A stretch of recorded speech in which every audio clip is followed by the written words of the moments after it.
D block की हमने कहाँ तक बात की थी? ये बात की थी कोई भी तत्व होता है, परमाणु होता है, और उस परमाणु का जब इलेक्ट्रॉनिक विन्यास लिखते हैं तो अंतिम इलेक्ट्रॉन जो होता है वो डी उपकोष में जाता है, वो डी ब्लॉक के तत्व कहलाते हैं। ये बात हमने अध्ययन कर लिया था। जैसे एक एग्जाम्पल के तौर पे भी आपको जनरली मैं आपको पहले सिखाता हूँ कि इलेक्ट्रॉनिक कॉन्फ़िगरेशन को अपन लिखते कैसे, किसी का भी, चाहे हिंदुस्तान का कोई भी, सॉरी हिंदुस्तान के आवर्त सारणी का कोई भी तत्व हो, उसका आप किस प्रकार से उसका इलेक्ट्रॉनिक विन्यास लिखते हो। तो एक दो चीजें ध्यान में रखा करो। एक तो मुख्य क्वांटम संख्या 1 2 3 4, ये क्या हो सकती है? के एल एम एन, ये होती, ये बात करती है मुख्य क्वांटम संख्या किसको बताती है? कोष को। कोष का मतलब ये नाभिक होता है, नाभिक के चारों ओर क्या होते हैं? कोष होते हैं, वर्ताकार का, इनको क्या बोलते हैं? कोष बोलते हैं, जिसमें के एल एम और क्या होता है? एन। इन कोष के अंदर क्या होते हैं? उपकोष होते हैं। कोषों के अंदर क्या होते हैं? उपकोष। जितने कोष होंगे उतने ही उपकोष होंगे। उपकोष कौन कौन से होते हैं इसकी अगर बात करें? उपकोष होते हैं 4, एस पी डी एफ, इनको बोलते हैं उपकोष। मुख्य क्वांटम संख्या के बाद आती है दिगंशी क्वांटम संख्या। वो दिगंशी क्वांटम संख्या किस बात को बताती है? उपकोष की जानकारी देती है। मुख्य क्वांटम संख्या तो बात करती है कोष की, ठीक है, और दिगंशी क्वांटम संख्या बात करती है किसकी? उपकोष की बात करती है, ठीक है। यहाँ तक उपकोष की जब अपन बात करेंगे यहाँ, तो जितने कोष होते हैं उतने उपकोष होंगे। ये एक कोष है तो एक की उपकोष होगा एस, दो हैं तो दो उपकोष होंगे, एक एस और एक पी। तीन है तो तीन उपकोष होंगे, एस पी और डी। चार है तो चार ही होंगे, एस पी डी और एफ। ये चीजें शायद आपको याद होगी। अब तीसरी क्वांटम संख्या क्या होती है? चुंबकीय चक्रण क्वांटम संख्या होती है। वो क्या बताती है? वो कक्षक के बारे में बताती है। कक्षक के बारे में, जैसे एस होता है, एस में क्या होता है? एक कक्षक होता है। पी के अंदर 3 होते हैं, डी के अंदर कितने होते हैं? 5 होते हैं, और एफ के अंदर कितने होते हैं? 7 होते हैं। इतना सब जानते हो आप पहले से, कोई नई चीज तो है नहीं है? इतना आप सब पहले से जानते हो कि एफ के अंदर क्या होते हैं? 7 होते हैं। अब होता क्या है कि 3 चीजें आप हमेशा ध्यान रखो जब भी आप किसी का इलेक्ट्रॉनिक कॉन्फ़िगरेशन लिखो। तो ये तो आपको जनरली याद है, इसके अलावा 3 चीजें कौन कौन सी? फिर चाहे आप कोई भी किसी भी तत्व का आवर्त सारणी के अंदर किसी का भी आप इलेक्ट्रॉनिक विन्यास निकाल लेना, आपका एक्यूरेट रहेगा। 3 चीजें कौन कौन सी हैं? N L X. एक तो ये सूत्र ध्यान रखना। अब कहोगे ये सूत्र में एन क्या है? तो एन होता है ये 1 2 3 4। एन का मतलब 1 2 3 4, मतलब मुख्य क्वांटम संख्या 1 2 3। एन का मान ये हो गया 1 2 3 4। एल जो होता है वो क्या है? ये S P D S P D S P D F, S S P S P D, मतलब एल का जो वैल्यू होती है, एल जो होता है वो ये होता है S P D S P D F. X जो होता है वो होता है कि इलेक्ट्रॉन कितने कितने इलेक्ट्रॉन, इसमें कितने इलेक्ट्रॉन है, यहाँ कितने इलेक्ट्रॉन है, इसमें कितने इलेक्ट्रॉन, इसमें कितने इलेक्ट्रॉन, वो इसको एक्स को रिप्रेजेंट करता है। एक बात। दूसरा आपको क्या ध्यान रखना है? खाली या ये ध्यान रखना, अर्धपूरित, पूर्ण पूरित कक्षक हमेशा क्या होते हैं? स्थायी होते हैं। अर्धपूरित पूर्ण पूरित कक्षक हमेशा क्या होते हैं? स्थायी होते हैं। इस बात का भी आप ध्यान रखना, ठीक है। यहां तक बात। लास्ट बात क्या करोगे आप? N+L रूल का ध्यान रखो। नंबर 1 है ये, नंबर 2 ये है और नंबर 3 ये है। 3 रूल आप ध्यान रखो। पहला जानकारी ये, दूसरी जानकारी ये, तीसरी जानकारी ये। N+L रूल का मतलब ये होता है, N का मतलब तो क्या हो गया कि जो लगे हुए, जैसे मान लो यहाँ है ये 4S हो गया, 5P हो गया, तो मतलब ये 4 और 5 जो है वो N का मान है। 4 और 5 किसका मान है? N का मान। जैसे मान लो 3D है, तो 3D मतलब जो 3 है वो क्या है? N है। L जो होता है L की वैल्यू फिक्स होती है। L बराबर 0 होगा तो S, L बराबर 1 होगा तो P, L बराबर 2 होगा तो D, और L बराबर 3 होगा तो F। ये अगर सारी चीजें तुम्हें याद है ना, तो आप किसी का भी इलेक्ट्रॉनिक कॉन्फ़िगरेशन को लिख सकते हो। अपन तो डी ब्लॉक पढ़ते हैं। डी ब्लॉक में स्टार्टिंग में जैसे सपोज को स्कैंडियम की बात कर लेता हूं। किसकी बात कर लेते? स्कैंडियम की बात करेंगे। स्कैंडियम में एटॉमिक नंबर आपको सबको पता होना चाहिए। 21 एटॉमिक नंबर होता है। 21 इसका एटॉमिक नंबर होता है। परमाणु क्रमांक 21 होता है। अब जितना परमाणु क्रमांक होगा, कक्षक में उतने ही इलेक्ट्रॉन प्रेजेंट होंगे। जितना परमाणु क्रमांक होगा, कक्षकों में इलेक्ट्रॉन भी उतने ही होंगे और प्रोटॉन भी उतने ही होंगे। ये जानकारी आपको सबको है कि परमाणु क्रमांक जितना होगा उतने ही इलेक्ट्रॉन होंगे। अब आप सबको पता है कि 21 है परमाणु क्रमांक, तो 21 ही कक्षक के अंदर इलेक्ट्रॉन होने चाहिए। स्कैंडियम के अंदर 21 इलेक्ट्रॉन प्रेजेंट। अब उन 21 इलेक्ट्रॉन को किस प्रकार से व्यवस्थित करते हो आप? कक्षकों के अंदर किस प्रकार से उन 21 इलेक्ट्रॉन को आप रखते हो, वही आपका इलेक्ट्रॉनिक विन्यास कहलाता है। आपसे कोई पूछे इलेक्ट्रॉनिक विन्यास की परिभाषा बताओ, तो आप क्या कहोगे कि कक्षकों के अंदर इलेक्ट्रॉन को किस प्रकार से हम अरेंज करते हैं, किस प्रकार से व्यवस्थित करते हैं। तो कक्षकों में इलेक्ट्रॉन को व्यवस्थित करने का जो तरीका है, वही आपका इलेक्ट्रॉनिक विन्यास कहलाता है। ओके बात। अब ये परमाणु क्रमांक 21 नंबर 21 है, तो इसका 21 इलेक्ट्रॉन को किस प्रकार से आप व्यवस्थित करोगे? तो आपको पता है पहली कोष होता है। इस पहले कोष में आपको सबको पता है 2 इलेक्ट्रॉन भरते हैं। ऐसे सुना है कभी आपने? पहले कोष में 2 इलेक्ट्रॉन, दूसरे कोष में 8 इलेक्ट्रॉन, तीसरे कोष में 18 इलेक्ट्रॉन, चौथे कोष में 32 इलेक्ट्रॉन। ऐसे सुना आप लोगों ने कि पहले कोष में 2 इलेक्ट्रॉन भरते हैं, दूसरे कोष में 8 इलेक्ट्रॉन, तीसरे में 18, चौथे में 32। मैक्सिमम इलेक्ट्रॉन, मैक्सिमम, अधिक से अधिक 8 है तो ये जरूरी नहीं 8 ही बने। तुम्हारे पास 9 होंगे ना, इसे मान लो यहाँ 8 तक तो इसमें भर सकते हो। 2 है तो ठीक है, तीसरा इलेक्ट्रॉन जाएगा तो वो फिर इसमें जाएगा, चौथा भी इसमें जाएगा, 5वां, 6वां, 7वां, 8वां, 9वां होते ही फिर इसमें चला जाएगा 18 तक, फिर 19 होगा तो 32 तक इसमें चला जाएगा। क्या ये बातें तुम्हें पहले से जानकारी है इन चीजों की? यस सर, जानकारी है ना, बहुत बढ़िया। अब क्या होता है, अब सपोज करो आपके पास 21 इलेक्ट्रॉन को अरेंज करना है, तो 21 इलेक्ट्रॉन को जब अरेंज करेंगे तो पहले कोष में कितने भरेंगे भाई? ये तो सब पहले कोष में कितने? 2 इलेक्ट्रॉन भरेंगे। बिल्कुल सही बात, 2 इलेक्ट्रॉन भर देंगे। 2 इलेक्ट्रॉन भर दिए, ठीक है। अब बच्चे कितने? 19 इलेक्ट्रॉन और बचे। अब उनको भी क्या करेंगे अपन? इसमें कितने भर सकते हैं? देखता हूं, 8 इलेक्ट्रॉन भर सकते हैं ना।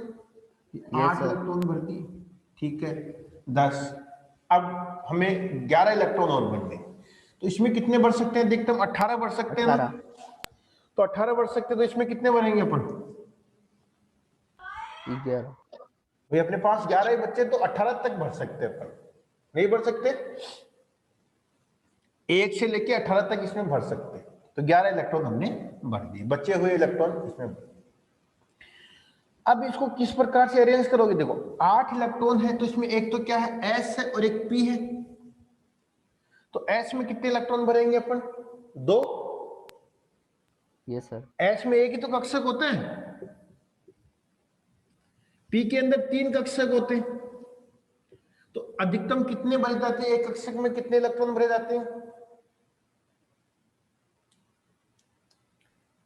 2 है ना। तो ये 2 भर दिए, इसमें 3 है तो कितने भरे जाएंगे? 6। 6, टोटल 8 हो गए ना। तो एस में 2, पी में 6, टोटल 8 होगी। 11 की बात करते हैं, 11 देखो कैसे होगी। 11 जो इलेक्ट्रॉन है वो डी की, अगर बात करें अपन डी की, तो डी में कितने भरे जा सकते? 10 भरे जा सकते। लेकिन पहले एस में भरेंगे 2, पी में भरेंगे 6, कितने हो गए? 10 है 8 8 हो गए, और यहाँ 3। हो गए 11। Yes sir. अब आते हैं, देखो अब देखो इलेक्ट्रॉनिक कॉन्फ़िगरेशन सीखना है अपने को। ये एक तो फंडा ये हो गया अपना, ठीक है। अब इसको कैसे भरेंगे? पहला नियम लगाते, पहला क्या लगाते? NLX। ऐसे करोगे तो दुनिया का कोई भी इलेक्ट्रॉनिक विन्यास गलत नहीं होगा। 1 2 3 तरीके आपके पास होंगे। अगर तीनों में से एक तरीका मिस हो गया ना, तो इलेक्ट्रॉनिक विन्यास गलत हो जाएगा। पहले बता रहा हूं आपको। देखो अब देखो, आप खुद भी देखोगे NLX। पहले बात करते हैं इसका इलेक्ट्रॉनिक विन्यास लिखते हैं। पहले आ जाओ, इस रो की बात करते हैं पहले। इसमें N की वैल्यू कितनी है? 1। Yes sir. 1। L कितना है? 1। ऐसे है ना। Yes sir. तो 1s। इलेक्ट्रॉन कितने हैं? 2। तो 1s2 हो गया नहीं हुआ? Yes sir. दूसरे रो में आ जाओ। L की वैल्यू कितनी? N की वैल्यू 2 है ना, सबके लिए 2 है। N की वैल्यू 2, इसकी 2s और 2p।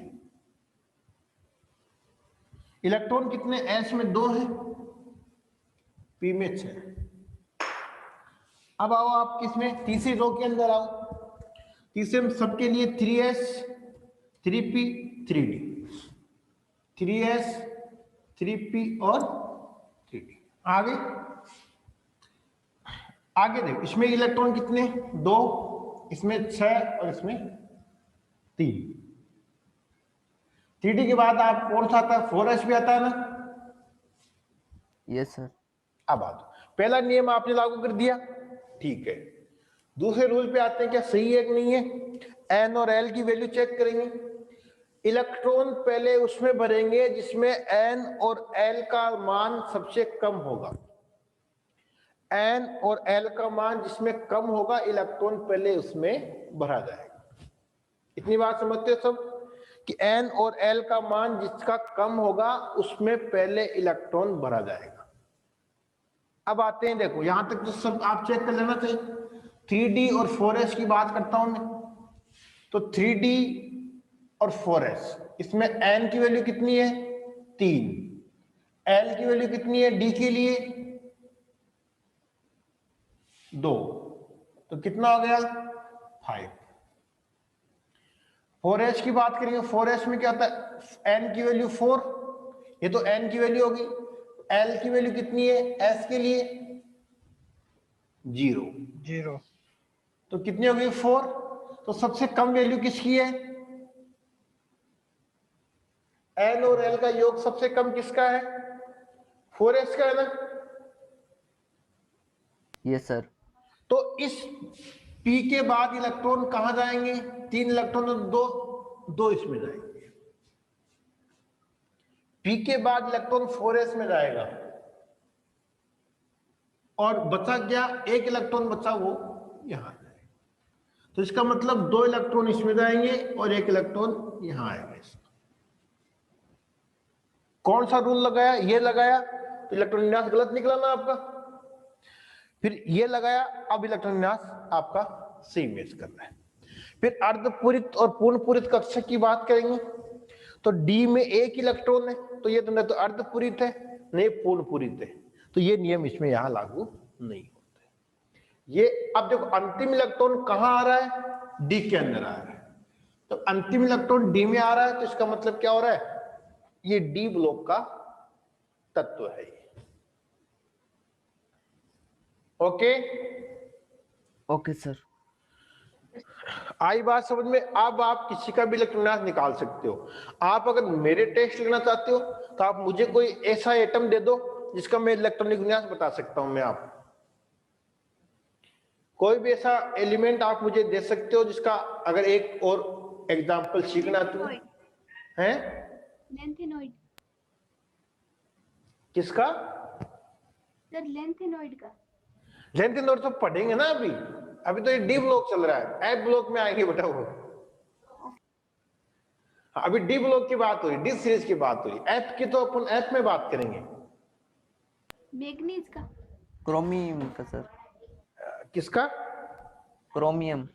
क्रोमियम की बात कर लेते। देखो क्रोमियम की अगर बात करेंगे तो क्रोमियम का परमाणु क्रमांक पता होना चाहिए, लेकिन आपको कितना होता है? 24। 24। तो 24 इलेक्ट्रॉन फिल करेंगे अपन। पहले में 2, दूसरे में 8, तीसरे में कितने? 18 बढ़ सकते हैं। लेकिन आएंगे कितने यहां बताओ? 2, 8, 10 हो गए, 18 बढ़ सकते हैं ना? यस जी सर। सर। तो ये भर दिया हमने 14। Yes sir. अब इसका आप 14 का मतलब एस में 2, पी में 6 और डी में कितने?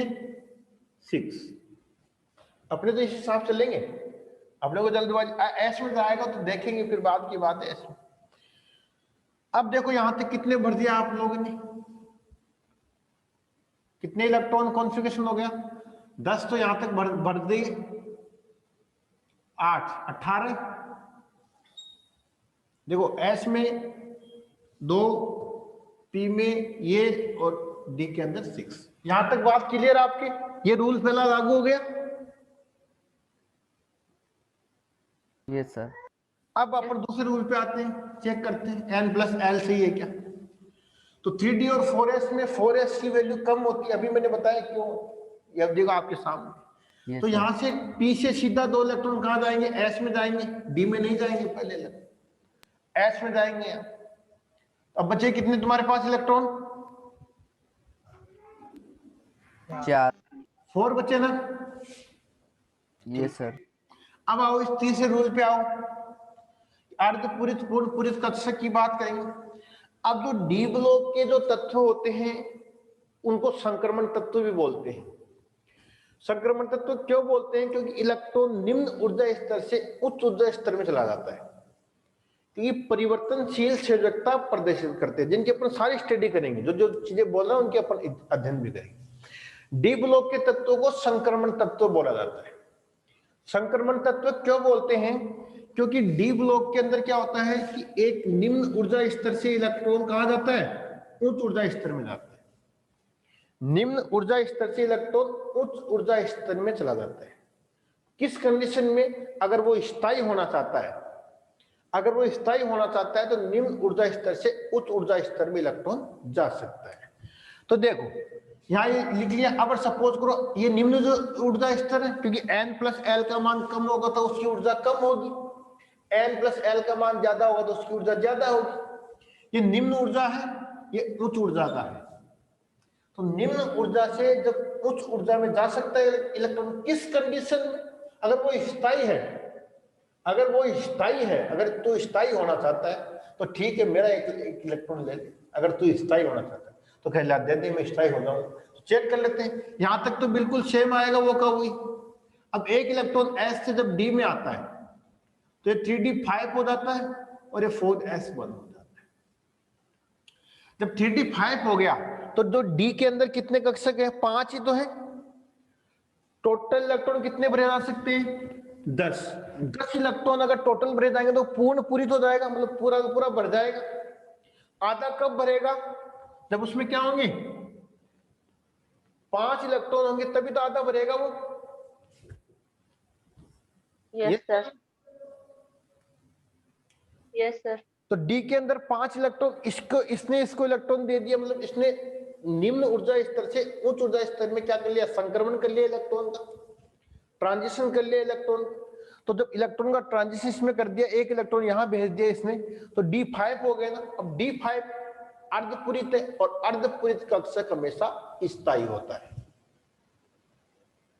तो पहले रूल से भी इलेक्ट्रॉन विन्यास सही नहीं आया, दूसरे से भी सही नहीं बैठा, तीसरा रूल लगाए। तीनों रूल लगा के चेक करना पड़ेगा आपको कि मेरा इलेक्ट्रॉन विन्यास सही है या नहीं है। तो आपका जो इलेक्ट्रॉन विन्यास ये गलत है, ये आपका सही है।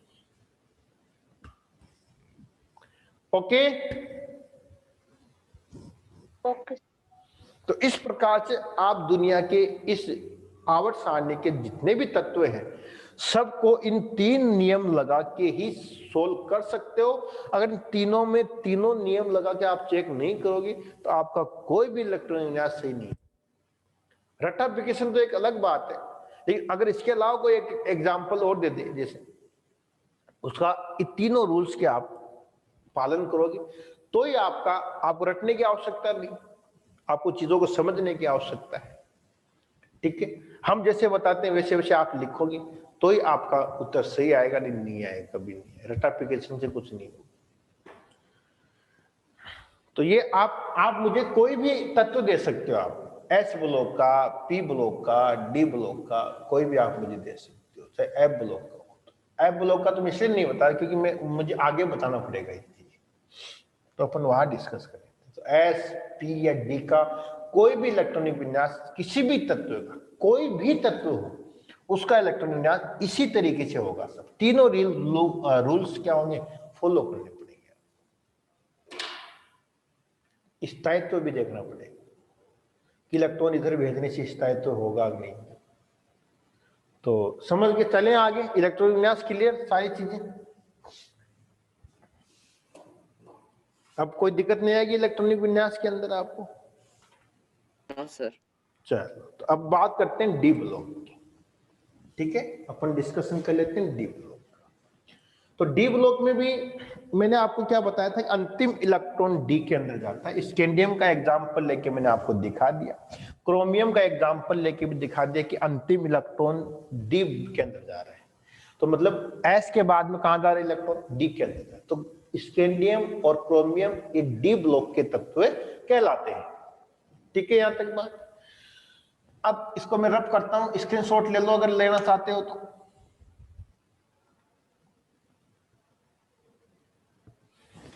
अब बात करते हैं कि डी ब्लॉक के अंदर क्या क्या स्थितियां हैं, क्या क्या है। तो पहली परिभाषा तो ये होगी कि अंतिम इलेक्ट्रॉन डी कोष में जाता है और डी ब्लॉक के तत्व कहलाते हैं। बहुत बढ़िया।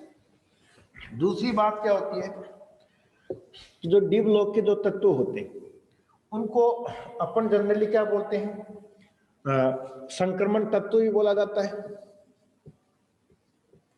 क्यों बोला जाता है? जो अभी मैंने आपको बताया कि स्थायित्व के लिए इलेक्ट्रॉन एक ऊर्जा स्तर से दूसरे ऊर्जा स्तर में चला जाता है, निम्न ऊर्जा स्तर से उच्च ऊर्जा स्तर में चला जाता है, इसलिए उनको संक्रमण तत्व बोलते हैं। या ये सभी के सभी क्या होते हैं, धातु होती हैं, तो उनको संक्रमण धातु भी बोलते हैं। डी ब्लॉक के जितने भी एलिमेंट होते हैं वो धातु होती है, इसलिए इनको संक्रमण धातु भी बोला जाता है। दूसरी बात, सभी डी ब्लॉक के तत्व को संक्रमण तत्व या संक्रमण धातु नहीं बोलते, इस बात का आप ध्यान रखना। सभी को नहीं बोलेंगे। किसको बोलोगे? जिनमें जो डी उपकोष होता है, डी उपकोष वो क्या होना चाहिए, अर्धपूरित होना चाहिए। अर्धपूरित का मतलब पूरा भरा हुआ नहीं होना चाहिए, कहने का मतलब। या यूं कह दे अपन, अर्धपूरित की जगह आप सोचोगे 5 इलेक्ट्रॉन होने चाहिए ना, डी उपकोष क्या होना चाहिए, पूरा भरा हुआ नहीं होना चाहिए, पूरा भरा हुआ नहीं। इसका मतलब जो डी उपकोष है वो अगर पूरा भरे हुए नहीं है वो क्या कहलाएंगे, वो ही अगर बात करें उन्हीं को अपन संक्रमण तत्व बोलेंगे। उन्हीं को क्या बोलेंगे, संक्रमण तत्व। ठीक है, यहां तक। दूसरी अगर बात करें तो फिर जिंक की बात करें, जिंक, कैडमियम और मरकरी की अगर अपन बात करें तो जिंक और कैडमियम मरकरी की बात करें तो इनका जब आप इलेक्ट्रॉनिक कॉन्फ़िगरेशन देखोगे तो आपको मिलेगा, ये डी ब्लॉक का है ना, ये 4D का है, ये 5D का है, तो आपको मिलेगा 3D10 4s2, सब में ये होगा, यहाँ 4D10 5s2, यहाँ 5D10 6s2, ऐसे हो जाएगा। तो कहने का मतलब क्या हुआ कि 3D10 मतलब कि यहाँ एस भी पूरा भरा हुआ है, डी भी पूरा भरा हुआ है, इलेक्ट्रॉन तो आ जा नहीं सकता ना, इससे यहाँ आएगा, इसमें जाएगा कहां से, क्योंकि तो पूरा भरा हुआ है, एक कक्षक में 2 ही भर सकते हैं, देखते हैं। तो ऐसे तत्व जिनका पूरा भरा हुआ मतलब इलेक्ट्रॉन भेज नहीं सकते अपन उसके अंदर, तो ये जिंक, कैडमियम और मरकरी ये संक्रमण तत्व नहीं होते। क्यों? क्योंकि इनमें डी उपकोष पूरा भरा हुआ, खाली नहीं होता, कोई स्पेस खाली नहीं होता। तो जिंक, कैडमियम और ये मरकरी जो है ये संक्रमण तत्व नहीं होते, ये संक्रमण तत्व नहीं होते। कारण क्या देखोगे, डी उपकोष पूरा भरा हुआ, डी उपकोष पूरा भरा हुआ है। ठीक है, यहां तक ये बातें हमने कर ली। ठीक है, यहां तक क्लियर बात? Yes sir. अब अपन क्या करते हैं कि ये जो बात जैसे संक्रमण तत्व की होगी कि जो संक्रमण तत्व होंगे उनमें डी कक्षक खाली होगा, और जो जिनमें डी कक्षक खाली नहीं होता वो, अब इनको अपन डी ब्लॉक के तत्व बोलते हैं। डी ब्लॉक के तत्व तो सारे ही होंगे, लेकिन संक्रमण तत्व सारे नहीं, इसका ध्यान रखना। ये डी ब्लॉक के तत्व बोल सकते हो उनको, लेकिन आप इनको संक्रमण तत्व नहीं बोल सकते। क्यों नहीं बोल सकते? क्योंकि इनका जो डी कक्षक होता है, डी उपकोष होता है, वो पूरा भरा हुआ नहीं होता है। ठीक है, यहां तक बात। दूसरी अगर बात करें अपन, तो मैंने आपको बताया था कि फोर्थ वर्ग से शुरू होता है, फोर्थ आवर्त से क्या होता है, स्टार्टिंग होता है। फोर्थ आवर्त मैंने आपको सुबह बताया था कि फोर्थ आवर्त ये होता है, जैसे हाइड्रोजन होता है, हाइड्रोजन के बाद में लिथियम, सोडियम और फिर पोटेशियम, पोटेशियम फिर कैल्शियम और फिर स्कैंडियम, तो फोर्थ आवर्त में ही आते हैं। तो फोर्थ आवर्त से स्टार्टिंग होता है। ठीक है, यहां तक बात ये मैंने आपको चर्चा कर दी। अब मैं डी ब्लॉक की आपको एक टेबल बना के बता देता हूं कि डी ब्लॉक के अंदर ये संक्रमण मतलब ये डी ब्लॉक के तत्व होते हैं। क्यों? क्योंकि इसमें 3 सीरीज होती है। इसका आप स्क्रीनशॉट ले सकते हो। चलें आगे। Yes sir. अब अपन क्या करते हैं, देखो डी ब्लॉक के अंदर 3 सीरीज होती है। कौन कौन सी? एक 3D सीरीज होती है जो हमने डिस्कस किया, एक 4D सीरीज होती है, एक 5D सीरीज होती है और एक 6D सीरीज। ये 6D अभी पूर्ण कंप्लीट नहीं है, क्योंकि इनके जो तत्व हमें मिले वो सारे के सारे रेडियो एक्टिव तत्व मिले जो प्रकृति में उपलब्ध कम होते हैं।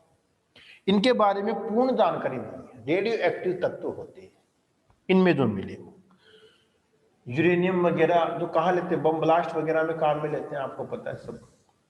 तो इनके जो तत्व 6D के अंदर जो तत्व मिले उनकी हमें पूरी कंप्लीट जानकारी नहीं मिली, इसलिए इनको अभी अपूर्ण बोला जा रहा है। 3D के अंदर अपन बात करें तो 3D पता है स्कैंडियम से लेके आपको मिलती है जिंक तक, मतलब एटॉमिक नंबर कितना 21 से लेके कितना 30। अब इसमें 18 इलेक्ट्रॉन और जो स्कैंडियम के बाद इट्रियम, इट्रियम के बाद में लेंथेनम, लेंथेनम के बाद में एक्टिनम। ये एफ ब्लॉक के मतलब ये होते थे डी ब्लॉक की, एफ ब्लॉक में रखा गया है। क्यों रखा गया उसकी भी अपन चर्चा करेंगे। ये भी एक्टिनम, एक्टिनाइड, ये लेंथेनम, ये एक्टिनम, एक्टिनम है ना, ऐसी। अब अपन क्या करते हैं कि 18 इलेक्ट्रॉन ऐड कर देंगे। क्यों? क्योंकि आपने देखा है क्या होता है, एस, पी, डी और एफ। एफ नहीं होता, केवल डी तक बात करेंगे अपन, डी तक की बात करेंगे ना, एफ तो होता नहीं है ना डी ब्लॉक के अंदर।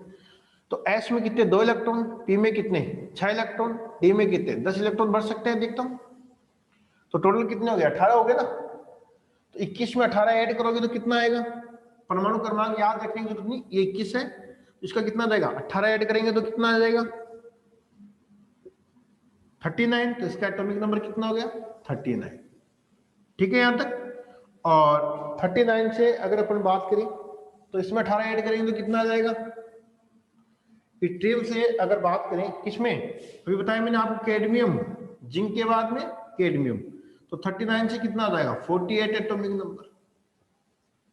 तो 39 फिर 40 41 ऐसे ऐसे आप लिख सकते हो आगे। किसमें ऐड करेंगे और 18 ऐड करेंगे तो 57। अब देखो आप 57 के बाद में यहां तक जो आपको मिलेगा मरकरी जो मिलेगी आपको, मरकरी जो आपको जो मिलेगी वो कितनी मिलेगी आपको 80 मिल जाएगी। इसका रीजन क्या है, इसका रीजन ये है, अभी बताएंगे थोड़ी देर बाद में इसका रीजन। तो ये ध्यान रखना, अब एक्टिनम के लिए अपन बात करें तो ये अभी कंप्लीट नहीं है, इसको अपन कंप्लीट करने के बाद ही आपको बता पाएंगे। तो इतना आप ध्यान रखो कि 3D जो सीरीज होती है वो स्कैंडियम से जिंक तक होती है, कि फर्स्ट एलिमेंट जो होता है वो स्कैंडियम होता है, ये सारे ये, और लास्ट जो एलिमेंट होता है वो जिंक होता है। इसी प्रकार 4D सीरीज होती है, उसमें इट्रियम होता है, इट्रियम के बाद में क्या होता है कैडमियम होता है, लास्ट सीरीज क्या होती है कैडमियम होता है। उसके बाद 5D की बात करेंगे अपन, 5D के लेंथेनम से स्टार्ट होता है मरकरी तक चलता है। एक्टिनम अभी कंप्लीट नहीं है।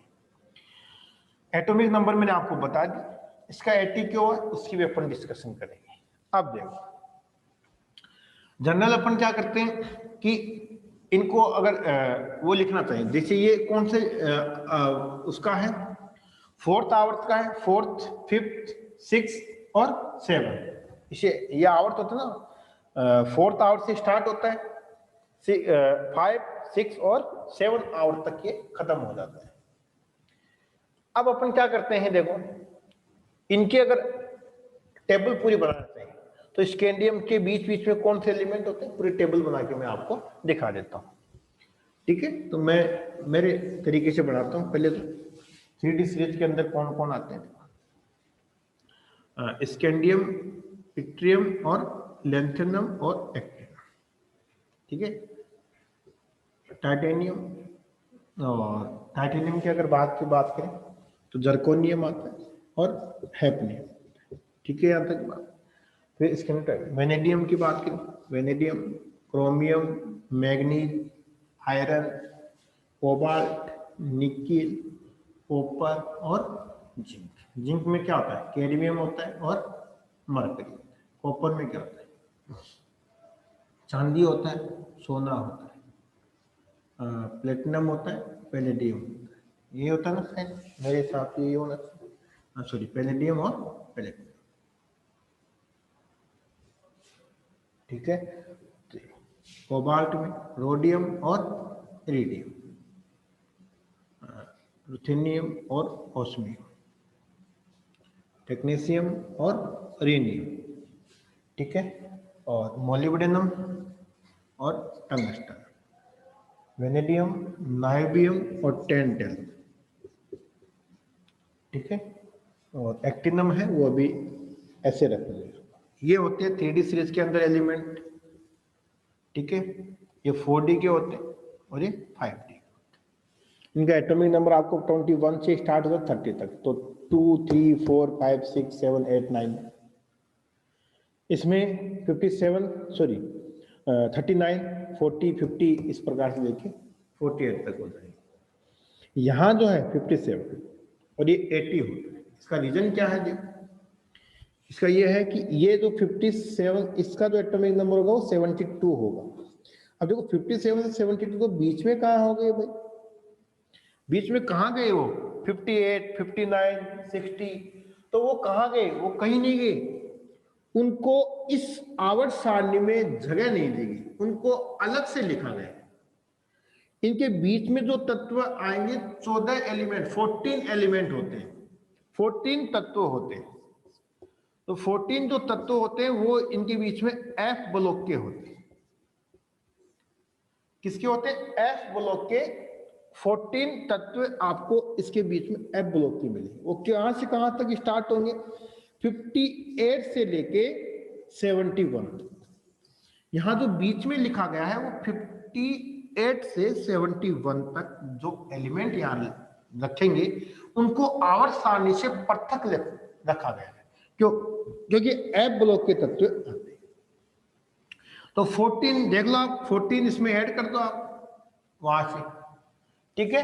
तो इतना तो था ही, और उतना और 80 आपको मिल जाएगा। तो एफ ब्लॉक के तत्व यहाँ आपको मिल जाएंगे। लेंथेनम से 57 से लेके 71 तक यहाँ जो मिलेगा आपको, क्या मिलेंगे आपको? होगी कि ये इतना बढ़ा क्यों 57 से 72, बीच के कहाँ गए? तो बीच के जो 14 तत्व जो है वो एफ ब्लॉक के हैं, उनको आवर्त सारणी में जगह नहीं दी गई, उनको अलग से लिखा गया है, ठीक है। उनको आवर्त सारणी में यहाँ नीचे लिखा गया है। एक तो क्या एक्टिनम जो कितना होता है 89 से होता है, 89, ठीक है। तो 89 यहां से क्या होता है, आगे की जो तत्व यहाँ वो एक्टिनम के लिए, लेंथेनम के बाद क्या आता है एक्टिनाइड आता है। तो एक्टिनाइड में ये भी एफ ब्लॉक का ही है।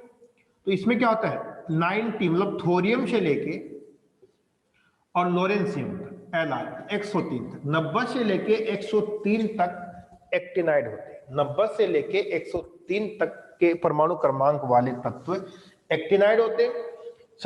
58 से लेके 71 तक के जो तत्व होते हैं वो क्या होते हैं, वो लेंथेनाइड यहाँ रखे गए।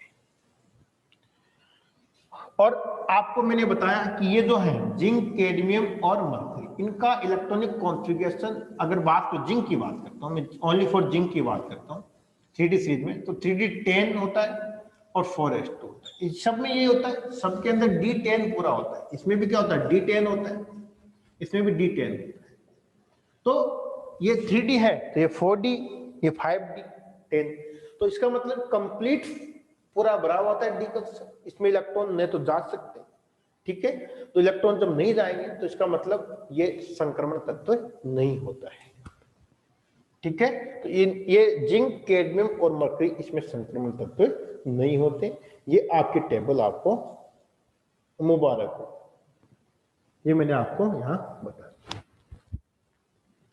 कोई डाउट किसी प्रकार का? No sir. अब क्या करते हैं, इनका जनरल इलेक्ट्रॉनिक विन्यास देखते हैं। इलेक्ट्रॉनिक विन्यास अभी सिखाया है जस्ट, वो के वही बात करेंगे अपन। इलेक्ट्रॉनिक विन्यास में आपने क्या देखा है, इलेक्ट्रॉनिक विन्यास में देखो ये क्या होता है, नाभिक होता है। नाभिक के चारों ओर वर्ताकार कक्षाएं होती हैं। आपने क्या देखा, इलेक्ट्रॉन पहले कहाँ गया, एस के अंदर गया नहीं गया? आपने देखा पहले इलेक्ट्रॉन कहाँ जाता है, एस के अंदर जाता है। फिर क्या आता है, ऊपर जाने के बाद फिर अंदर की तरफ आता है, किसके अंदर, डी में आता है। पहले बाहर जाता है इलेक्ट्रॉन और फिर अंदर आता है, ऐसे ही होता है 3D और फिर 4s। तो पहले इलेक्ट्रॉन यहां से कहां जाएगा, यहां जाएगा, बाहर की तरफ, फिर बाहर से जो बच जाएगा फिर क्या आएगा, अंदर की तरफ। तो मतलब पहले बाहर वाला कौन सा, s है, 4s आपका, n लिख देता हूं मैं, ns, क्योंकि यहाँ n कुछ भी हो सकता है। और ये क्या हो जाएगा, अब अंदर की तरफ है ना, अंदर की तरफ है, तो अंदर की तरफ ये क्या होगा, ये जैसे 4s है यहाँ, तो अंदर की तरफ क्या होगा, एक कम हो गया ना, तो इसको अपन क्या लिख सकते हैं, n-1d। जैसे n कितना है, 4 है ना, तो 4 - 1 कितना हो गया, 3d हुआ कि नहीं हुआ? तो इसको अपन n-1d कक्षक आप इसको बोल सकते हो। तो ये हो गया 4s, तो मैं यहां n लगा देता हूं, तो n-1d। तो n-1d के अंदर अपन क्या करते हैं, इलेक्ट्रॉन को इस प्रकार से इनका इलेक्ट्रॉनिक विन्यास होता है। ns2 की अगर ns1d, d के अंदर कितने इलेक्ट्रॉन है, 1 से 10, 1 से 10 तक आप इलेक्ट्रॉन भर सकते हो। फिर ns बाहर का कक्षक है, इसमें 1 से 2 तक आप इलेक्ट्रॉन को भर सकते हो। ये होता है सबका इलेक्ट्रॉनिक विन्यास का एक सिंबल होता है, जनरल सामान्य एक रिप्रेजेंटेशन। सामान्य रूप से अगर आप देखना चाहोगे कि इलेक्ट्रॉनिक विन्यास का जो सिंबल होता है डी ब्लॉक के लिए, वो ये होता है n-1 d 1 से 10, ns1 से 12 2, 1 से 2 तक यहाँ इसका इलेक्ट्रॉनिक विन्यास का ये सिंबल होता है। आप किसी का भी यहाँ चेक कर सकते हो इलेक्ट्रॉनिक को। जैसे कॉपर की बात करता हूँ, किसकी बात करता हूँ, कॉपर की। कॉपर का एटॉमिक नंबर कितना होता है? सबको पता है 29 होता है कॉपर।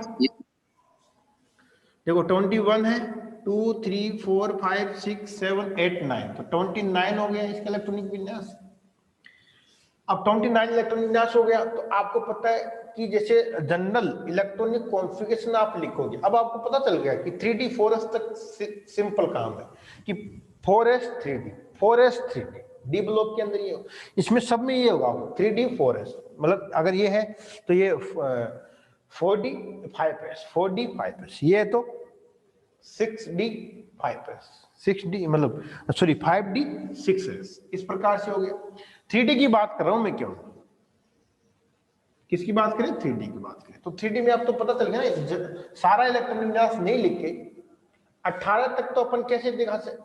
18वें नंबर का कौन सा होता है, 18वें नंबर का कौन सा होता है, ऑर्गन। ऑर्गन। ऑर्गन की अगर अपन बात करें तो ऑर्गन को AR लिख के इलेक्ट्रॉनिक कॉन्फ़िगरेशन आगे लिख सकते हो आप। ऑर्गन लिखने का मतलब समझ गए कि 18 तक तो आपने कंप्लीट कर लिया। इसका सिंबल है छोटा सिंबल, बड़ा इलेक्ट्रॉनिक विन्यास नहीं लिख के एक छोटा सिंबल आप दिखा सकते हो। ऑर्गन का मतलब 18 तक आपने इलेक्ट्रॉनिक विन्यास लिख लिया। उसके बाद क्या आता है, 3D आता है, उसके बाद 4S आता है। 4S में 2 इलेक्ट्रॉन जाएंगे, तो 18 के बाद 20 और कितने बचे, 9 बचे, हो गए टोटल 29। यस या नो? तो Yes, sir. आपके 2 रूल पूरे हो गए, NLX का और N+L का, दोनों के दोनों रूल आपके कंप्लीट हो गए। अब बच्चा अगला रूल, अर्धपूरित खाली अर्धपूरित पूर्ण पूरित कक्षक हमेशा क्या होते हैं, स्थायी होते हैं। खाली अर्धपूरित पूर्ण पूरित कक्षक हमेशा क्या होते हैं, स्थायी होते हैं। ठीक है, यहां तक बात। वो रूल लगाते हैं, तो उस रूल में क्या होता है कि निम्न ऊर्जा स्तर से, निम्न ऊर्जा स्तर मतलब N+L का मान जिसका कम होगा, N+L का मान जिसका कम होगा वो निम्न ऊर्जा स्तर में होगा, N+L का मान ज्यादा होगा वो उच्च ऊर्जा स्तर के अंदर होगा। ठीक है यहां तक।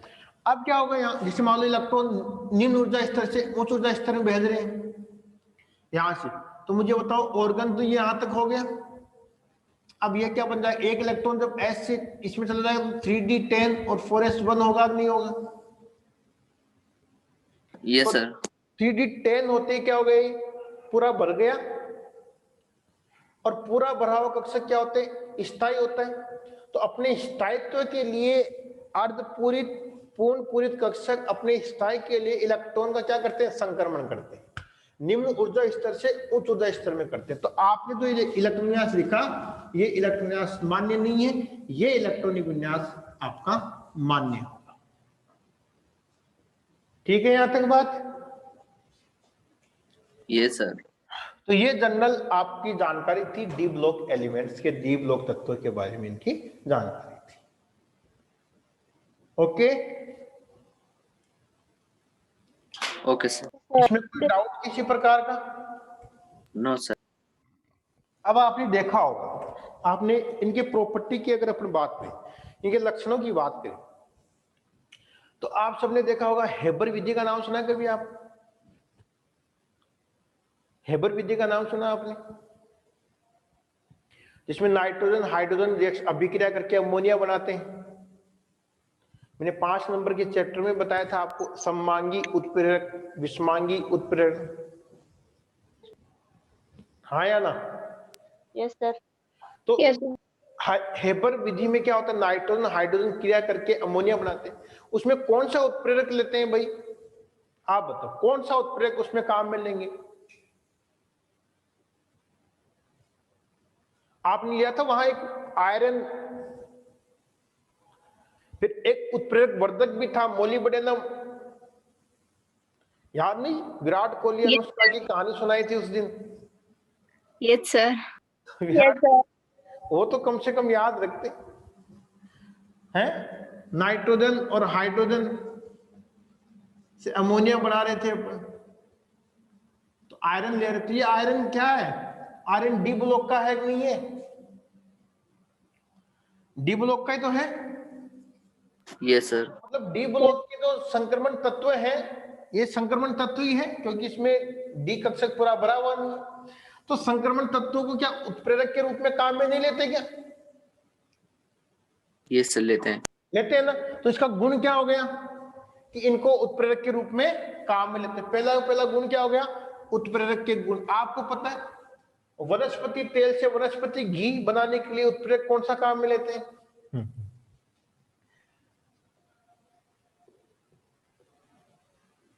उत्प्रेरक के रूप में। आपने पढ़ा कभी वनस्पति तेल से वनस्पति घी बनाते हैं? तो निकल, निकल, प्लेटिनम, पैलेडियम लेते हैं। Yes. वो क्या है? वो ये Yes, है, sir. ये संक्रमण तत्व ही है सारे के। तो इसका मतलब निकल, प्लेटिनम, पैलेडियम अगर बात करें अपन तो ये भी उत्प्रेरक के रूप में काम में लेते हैं। तो संक्रमण तत्वों को उत्प्रेरक के रूप में अपन काम में लेते हैं। इसका पहला गुण ये हो गया। दूसरी अगर अपन बात करें तो आपको एक ध्यान हो तो हमने एक शुष्क सेल पढ़ा था और उस शुष्क सेल में अमोनिया गैस निकल रही थी बाहर। जिंक का एक पात्र लिया था और वो अमोनिया गैस बाहर निकलती है तो वो सेल खराब हो जाता है।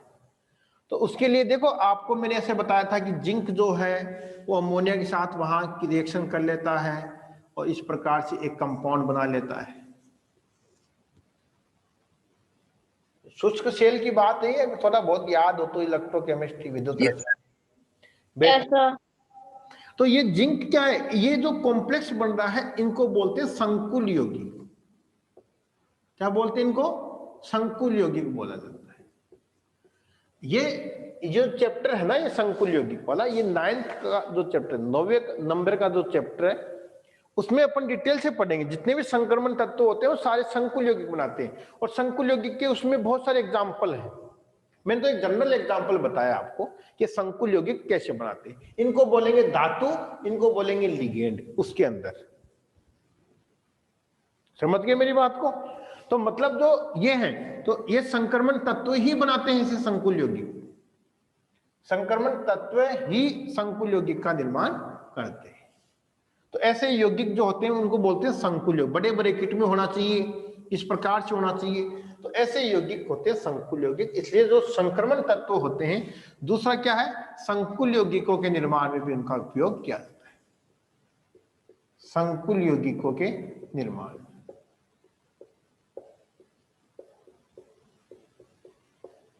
यौगिकों के निर्माण। ठीक है। यहां तक तीसरी अगर अपन बात करें तो आप सबको पता है, क्या पता है भाई? देखो जैसे जनरली अपन बात करते हैं कि जनरल अगर अपन बात करें कि जैसे मान लो संक्रमण जो तत्व होते हैं उनमें डी कक्षक होते हैं। अब एक चीज और ध्यान रखना कि जैसे मान लो ये निम्न ऊर्जा स्तर है, यहाँ एक उच्च ऊर्जा स्तर है, अभी देखा था आपने 4s3d। क्या है? 4s3d की बात करते हैं सपोज करो। तो एक निम्न ऊर्जा स्तर, एक उच्च ऊर्जा स्तर की अपन बात करेंगे। तो निम्न ऊर्जा स्तर से क्या होता है? इलेक्ट्रॉन हमेशा क्या होता है? निम्न ऊर्जा स्तर में होता है। इलेक्ट्रॉन जो होता है वो हमेशा कहाँ होता है? निम्न ऊर्जा स्तर में होता है। और इलेक्ट्रॉन क्योंकि वो निम्न ऊर्जा स्तर में क्या होता है? स्थायी होता है। अब क्या होता है? इस इलेक्ट्रॉन के ऊपर अपन क्या करते हैं? बमबारी करवाते हैं। किसकी बमबारी? विकिरण डालते हैं उसके ऊपर। विकिरण कौन सी? 7 रंग की विकिरण होती है।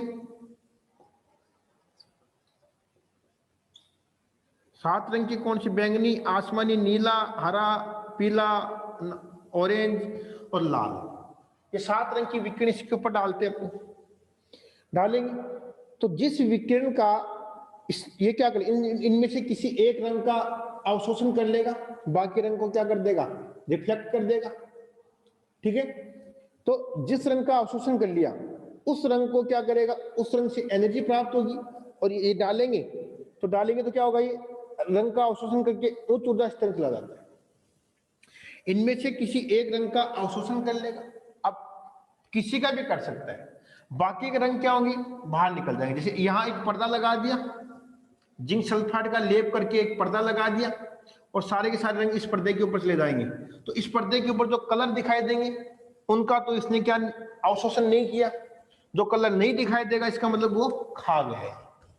ठीक है, अब वो रंग कलर को क्या कर लिया इसने, अवशोषण करके कहां भेज दिया, निम्न ऊर्जा स्तर से उच्च ऊर्जा स्तर में चला जाता है।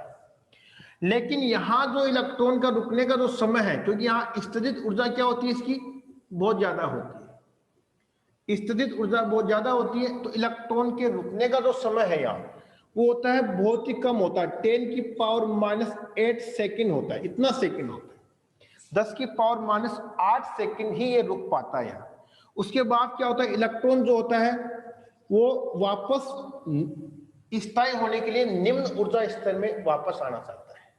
तो जब इलेक्ट्रॉन निम्न ऊर्जा स्तर से उच्च ऊर्जा स्तर में जाता है वहां ये रुक नहीं पाता, तो वापस अपने निम्न ऊर्जा स्तर में आता है।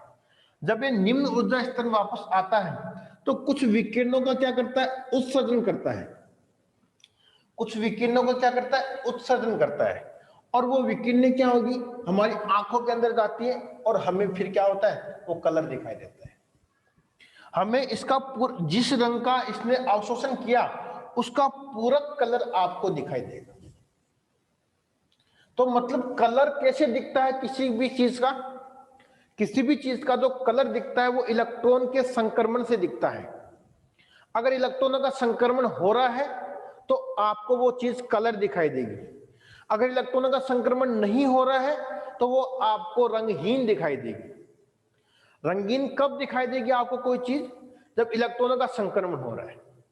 आपने देखा इसमें कि यहाँ जो रंग दिखाई दे रहे हैं आपको, वो रंग कैसे दिखाई दे रहे हैं कि जब यहाँ इस निम्न ऊर्जा स्तर में जो इलेक्ट्रॉन है उस इलेक्ट्रॉन के ऊपर हमने क्या डाला, विकिरणों का बम्बारिंग करवाई, तो इसने क्या किया, एक किसी कलर के विकिरण को इसने अवशोषण कर लिया। अवशोषण करने के बाद ये निम्न ऊर्जा स्तर से कहां चला गया, उच्च ऊर्जा स्तर में चला गया। उच्च ऊर्जा स्तर में इसके रुकने का जो समय है वो बहुत ही कम होता है, 10⁻⁸ सेकेंड होता है, क्योंकि यहाँ इसकी स्थितिज ऊर्जा ज्यादा होती है। दूसरी बात, उच्च ऊर्जा स्तर में इलेक्ट्रॉन स्थायी नहीं रहता है, वो वापस अपने स्थायित्व के लिए निम्न ऊर्जा स्तर में आएगा। तो इसने जिस कलर की विकिरण को अवशोषण किया उसको वापस निकाल देगा कि भैया मुझे नहीं चाहिए, ले जाओ अपनी, मैं तो वापस जा रहा हूं मेरी जगह। ठीक है, तो इसने जो विकिरणें निकाली वो अपनी आंखों में गई और आंखों में जाते ही अपने क्या दिखाई देगा, वो वस्तु रंगीन दिखाई देगी। वस्तु क्या दिखाई देगी, रंगीन दिखाई देगी। समझ रहे मेरी बात को इतना? Yes sir. संक्रमण तत्व होते हैं वो क्या होते हैं, रंगीन होते हैं, क्योंकि उनमें भी संक्रमण होता है। इलेक्ट्रॉन एक स्तर से दूसरे स्तर पर जाते हैं, अगर नहीं जाएंगे, जैसे मान लो ये जिंक ये D10 वाला है, तो D10 में तो इलेक्ट्रॉन जाएंगे, आएंगे कहां जाएंगे, कहीं नहीं जाएंगे। कहने का मतलब ये हुआ कि जो डी ब्लॉक की अगर अपन बात करें तो आपको पता है कि डी ब्लॉक के अंदर 5 तत्व होते हैं, सॉरी 5 कक्षक होते हैं डी ब्लॉक के अंदर। सुना आपने? Yes sir. ये डी होता है 1 2 3 4, 5 कौन कौन से होते हैं? एक डी अक्ष वाई, एक डी वाई जेड और एक डी जेड अक्ष, एक डी अक्ष स्क्वायर वाई स्क्वायर और एक डी जेड स्क्वायर। यस या नो?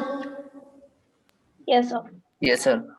अब इसमें क्या होता है, D X Y D Y Z D, ये तो क्या होते हैं, ये एक्सिस के मध्य में होते हैं।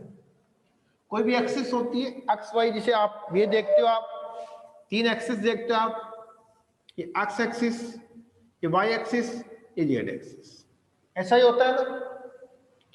तो अगर जनरली इनकी अगर बात करें डी एक्स वाई की, जब मैं बात करूं बच्चों, तो सपोज करो ये एक्सिस है, ये एक्स एक्सिस, ये वाई एक्सिस मान लेते हैं।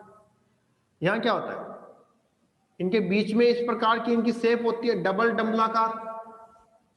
डबल ये होता है ना, डंबल क्या आकार से, तो डबल डंबल हो गए नहीं, एक डंबल ये रहा, एक डंबल ये रहा, डबल डंबल हो गया ना।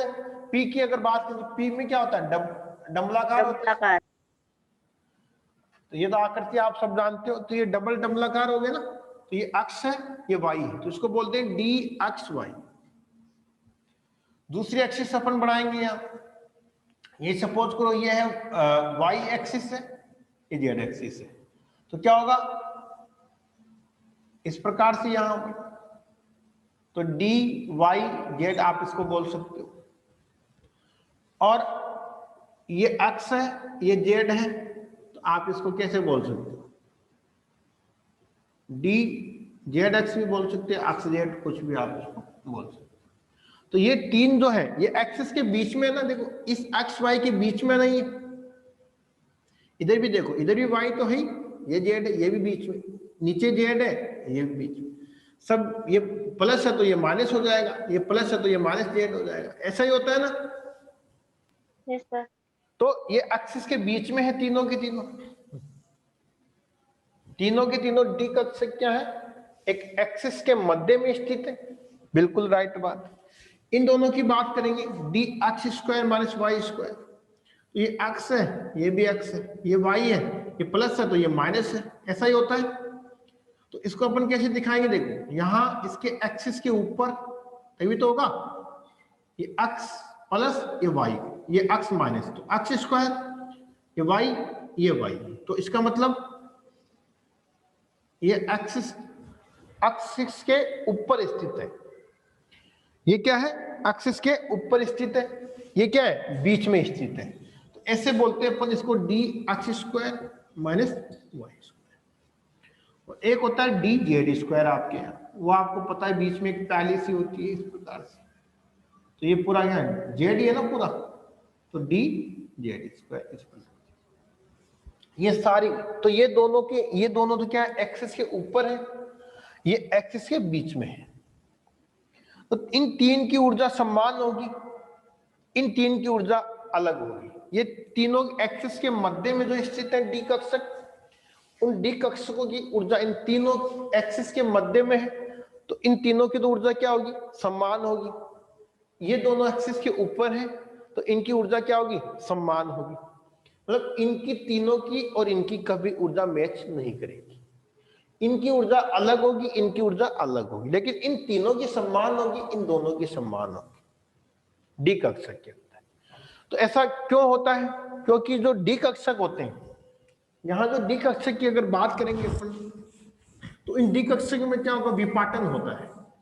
विपाटन का मतलब डी कक्षक स्प्लिट कर जाते हैं, विपाटन का धरती फाटती है ना, ज्वालामुखी निकलती है, वैसे ही ये कहानी है।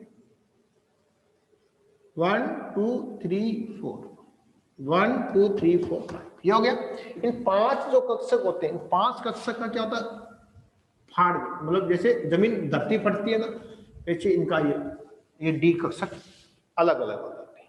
ये तीन तो क्या होंगे नीचे आ जाएंगे, जरूरी नहीं कि तीन नीचे आ जाएंगे, कोई भी ऊपर नीचे हो सकता है, जरूरी नहीं कि दो भी नीचे आ सकते हैं तीन ऊपर, वो कंडीशन होगी तो उस कंडीशन में अपन आगे बात करेंगे। लेकिन यहाँ तो इतना समझो कि डी कक्षक विपाटन हो जाते हैं, चाहे इनको ऊपर ले जाओ चाहे नीचे ले आओ, दोनों में किसी भी प्रकार के ले सकते हो। आप कहोगे सर तीन नीचे क्यों है ऊपर नहीं गए, तो ऊपर भेज दो, आप दो को नीचे ले आओ, एक ही बात है। ये तो ऊर्जा क्या हो गई जीरो हो गई यहाँ तक, ये क्या है इससे कम ऊर्जा का है, और ऊपर क्या आ जाएंगे दो हो जाएंगे। आप इसको घुमा दो ऐसे, नीचे भी कर दो चाहे ऐसे, इस प्रकार से भी आप इनको दिखा सकते हो, दो नीचे तीन, ऐसे भी दिखा सकते हो, कोई इश्यू नहीं है। लेकिन डी कक्षक विपाटन हो गया, जब डी कक्षक का विपाटन हो गया तो मुझे एक बात बताओ, इन तीनों की ऊर्जा क्या होती है समान होती है। तो इन तीनों की ऊर्जा समान होती है, तो तीन कक्षक ऐसे जिनकी ऊर्जा समान होती है उनको बोलते हैं अपन T2G। क्या नाम दिया उनका T2G नाम दिया।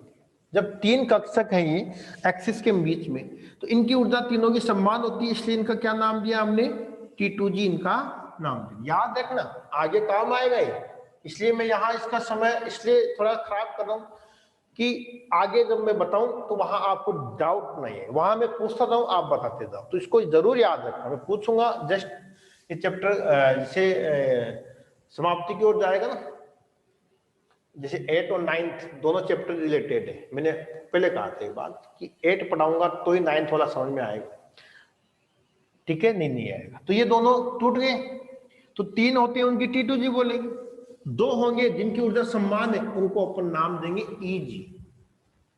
क्या नाम देंगे? EG। तो T2G और EG ध्यान रखना, दोनों के नाम ध्यान रखना कि T2G किनको बोलते हैं, EG किनको बोलते हैं। इतनी बात क्लियर? Yes, sir. अब होता क्या है कि ये सपोज करो मैंने अभी क्या कहा था आपको, D10 जिंक, जो जिंक की बात कर रहे थे, तो एक्चुअल में जैसे मान लो एक इलेक्ट्रॉन डी के अंदर है, डी के अंदर सपोज करो एक इलेक्ट्रॉन है, तो ये कहाँ जाएगा? निम्न ऊर्जा स्तर में जाएगा, विफलन हो गया तो मतलब इनका बंटवारा जब हो जाता है तो इलेक्ट्रॉन पहले निम्न ऊर्जा स्तर में जाता है फिर उच्च ऊर्जा स्तर में जाता है।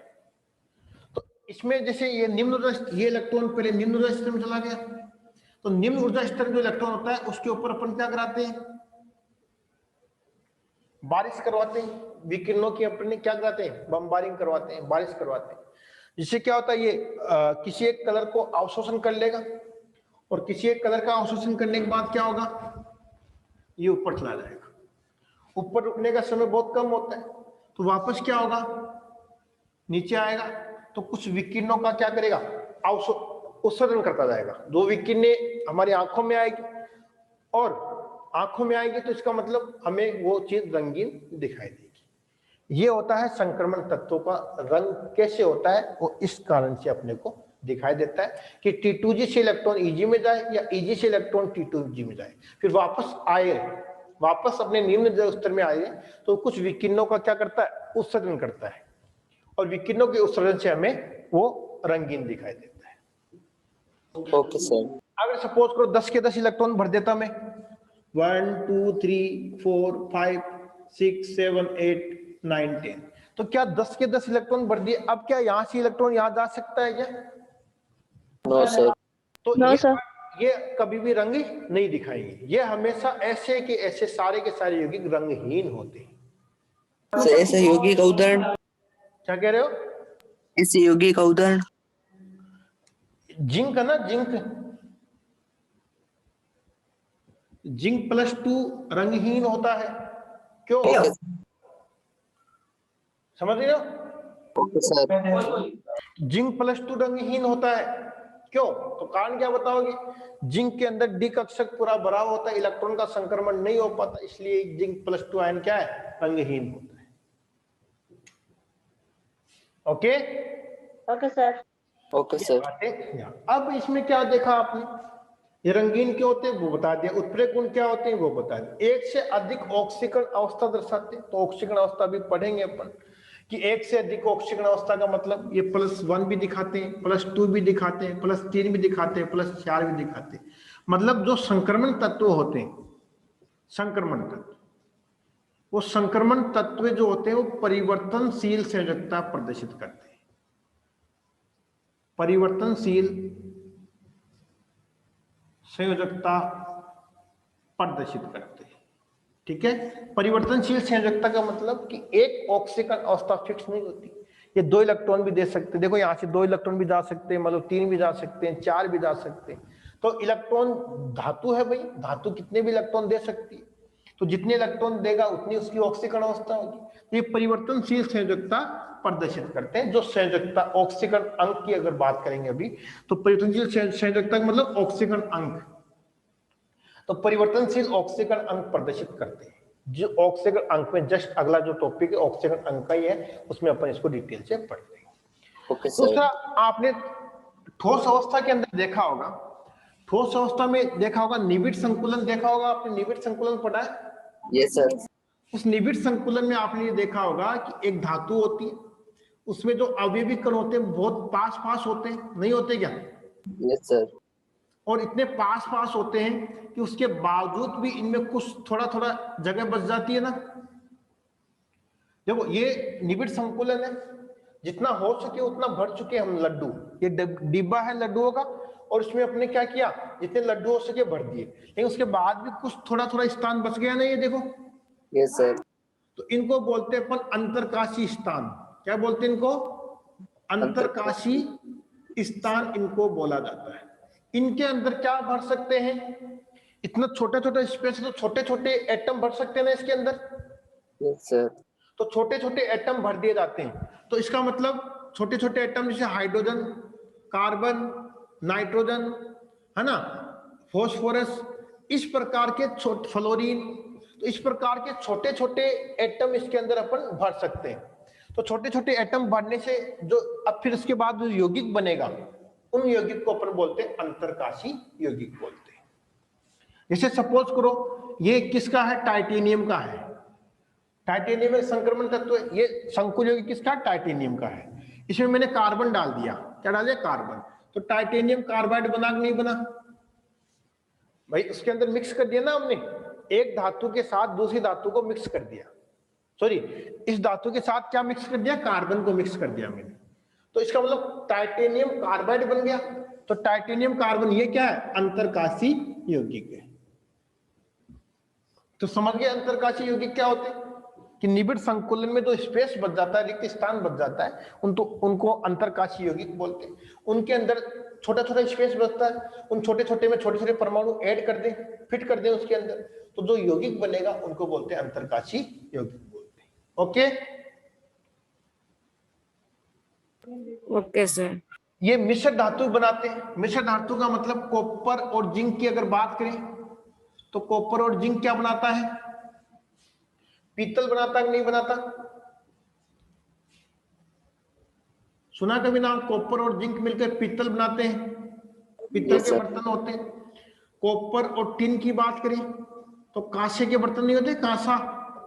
Yes, sir. तो ये मिश्र धातु भी, जिंक जो संक्रमण तत्व होते हैं वो आपस में मिश्र धातु का निर्माण भी करते हैं। डी ब्लॉक के जो तत्व होते हैं वो संक्रमण धातु भी बनाते हैं। कॉपर जिंक, कॉपर टिन, तो पीतल, कांसा, ये भी बनाते हैं, मिश्र धातु भी बनाते हैं। और मिश्र धातु होने के कारण ये क्या होते हैं, कठोर गलनांक होता है इनका, क्या होता है, कठोर गलनांक होता है, क्वथनांक होता है, कठोर गलनांक भी होता है, और क्या होता है, क्वथनांक भी होता है। ठीक है, यहां तक बात ठीक है। और ये धातु होते हैं, उष्मा और धातु का आपको पता है कि जैसे मैंने आपको बताया था वहां कर्नेल, कर्नेल का मतलब क्या होता है, आयरन जो होता है वो Fe2+ 2 इलेक्ट्रॉन त्यागता है, तो ये Fe धातु होते हैं, उनको अपन क्या बोलते हैं, कर्नेल बोलते हैं। और कर्नेल कहाँ होते हैं, इलेक्ट्रॉन के समुद्र में डूबे होते हैं, ऐसा बताया था तुम्हें Yes, sir. कि इलेक्ट्रॉन फ्लो करते रहते हैं चारों तरफ से। तो इसका मतलब ये क्या होते हैं, धातु होती है, तो उष्मा और विद्युत की चालक भी होती है, सुचालक भी होती है। ठीक है, ये क्या होते हैं, उष्मा और विद्युत के क्या होते हैं, सुचालक भी होते हैं। ये इनके गुण होते हैं। ठीक है, तो ये और एक से अधिक ऑक्सीकरण अवस्था, ये सारे मैंने आपको इसके गुण मैंने आपको। अनुचुंबकीय क्यों, क्योंकि अनुचुंबकीय होते हैं, क्योंकि डी कक्षक पूरा भरा हुआ नहीं होता ना, संक्रमण तत्वों में डी कक्षक पूरा भरा हुआ नहीं होता ना, तो डी कक्षक पूरा भरा हुआ नहीं होता तो कम से कम एक इलेक्ट्रॉन तो अयुग्मित होगा कि नहीं होगा।